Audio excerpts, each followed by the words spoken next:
Com a fraude do Banco Master, o Banco Central deve mudar o esquema de supervisão do Banco Central a instituições financeiras pequenas e médias. A expectativa é que o BC aperte o cerco.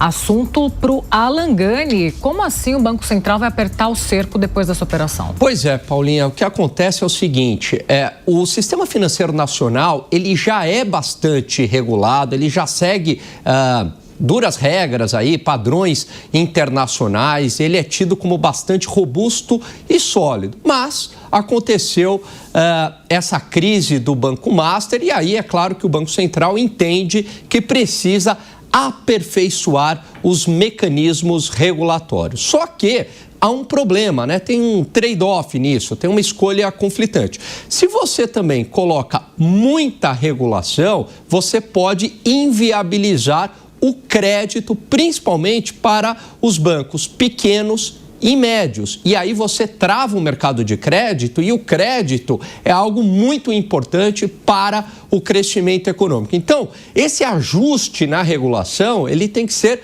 muito bem feito justamente para não emperrar o mercado. Agora, de qualquer maneira, algo que seria também muito bem-vindo seria aumentar essa educação financeira para as pessoas. O brasileiro é muito seduzido por promessas fáceis, sejam elas do jogo do tigrinho, sejam elas de CDBs pagando 140% do CDI, acreditando que isso não tem risco. Então, portanto, é necessário que a população brasileira comece a entender que quanto maior o retorno oferecido, maior é o risco. E o risco, muitas vezes, se concretiza, se materializa. Então, não acreditar em promessas fáceis, não acreditar em rendimentos que pagam 3% ao mês, isso não existe, né? Ganhar dinheiro é algo bastante complicado. A gente precisa começar a entender mais o lado do risco e não apenas da rentabilidade.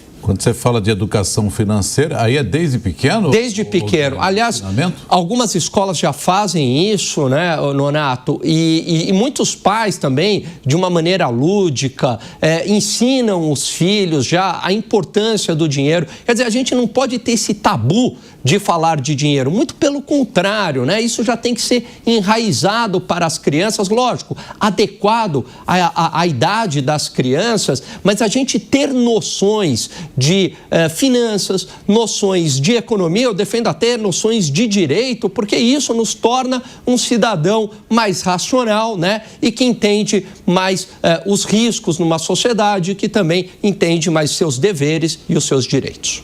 Tá falado, Gani. É isso. Agora temos 9h24 aqui no Jornal da Manhã.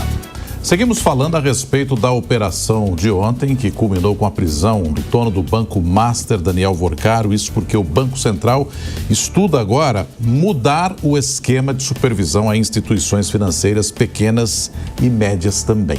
Sobre esse assunto a gente conversa com os nossos analistas, Cristiano Vilela e também Luiz Felipe Dávila, que estão com a gente nesta manhã, analisando os principais temas.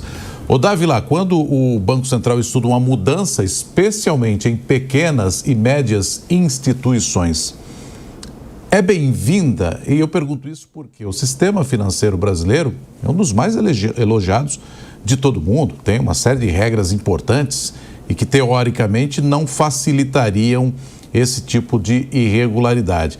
Aí é você ter muito mais ações nas instituições ou as relações também tem que ser muito bem cuidadas, ô Dávila? Nonato, uma coisa importante é que uma instituição madura como o Banco Central é aprender com seus próprios erros. O Banco Master foi um erro que deixou um banco de quinta linha causar um enorme prejuízo, vai tirar aí mais de 30% do fundo garantidor para poder pagar as contas, e esse fundo garantidor é pago principalmente com os recursos dos grandes bancos, ou seja, os grandes bancos vão ter que pagar toda esta trama realizada pelo Banco Master. Então é óbvio que precisa rever processos e procedimentos, porque há muito tempo o Banco Central já deveria ter alertado ou tomado alguma medida para conter o crescimento do Banco Master, que estava crescendo sem nenhum lastro em bons ativos, né? E demorou.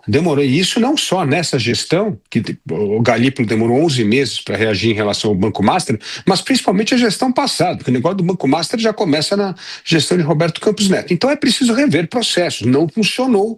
E a prova que não funcionou é aí o Banco Master. Então, isso mostra a maturidade das instituições, como aprender com os erros, aprimorar a regulamentação. E o outro ponto, Nonato, é que o mercado financeiro inventa, e agora muitas instituições foram criadas. E o que você vai fazer com as fintechs? Né? E o que você vai fazer com corretoras, né? Por exemplo, muitas corretoras já venderam títulos desse Banco Master, mas na hora do prejuízo não pagam. Então, é sim preciso rever regras para fazer com que esse mercado continue cada vez mais próspero e as regras sendo respeitadas e o usuário confiando no Banco Central e nas regras do jogo. Fintechs, Vilela, que assim como o Dávila disse, nesses últimos tempos também foram alvos de operação aí da Polícia Federal. Essa é a tendência agora, enxugar esses bancos não tradicionais também? Paula, eu vejo que é importante que haja, sim, um rigor maior na supervisão dos bancos, do sistema bancário de uma forma geral por parte do Banco Central, especialmente no sentido de fazer frente às novidades que surgem nas organizações criminosas, seja em crimes contra a ordem financeira, seja em crimes comuns nas organizações criminosas tradicionais que têm feito o movimento de migrar suas atividades para as instituições legalizadas, posto de gasolina, atividades comerciais diversas, e que para isso, naturalmente, precisam de uma estrutura financeira, de uma estrutura bancária legalizada. É importante, portanto, que o poder público ele acompanhe esse avanço para evitar que determinadas práticas elas venham a acabar avançando, acabar evoluindo e tornando mais poderosas as organizações criminosas, as práticas criminosas de uma forma geral. E nesse sentido, episódios como esses que nós tivemos recentemente são episódios que vêm para acender esse sinal de alerta. Eu sou contra esse discurso que por vezes é feito por alguns setores, generalizando, colocando, olha, o crime está na Faria Lima ou qualquer coisa do tipo. Eu vejo que isso não leva ninguém a lugar nenhum, é um simplismo extremamente equivocado. A gente não tem que simplificar de uma forma agressiva, mas pelo contrário, procurar buscar instrumentos para dar maior transparência para todos os setores das cadeias produtivas do nosso país.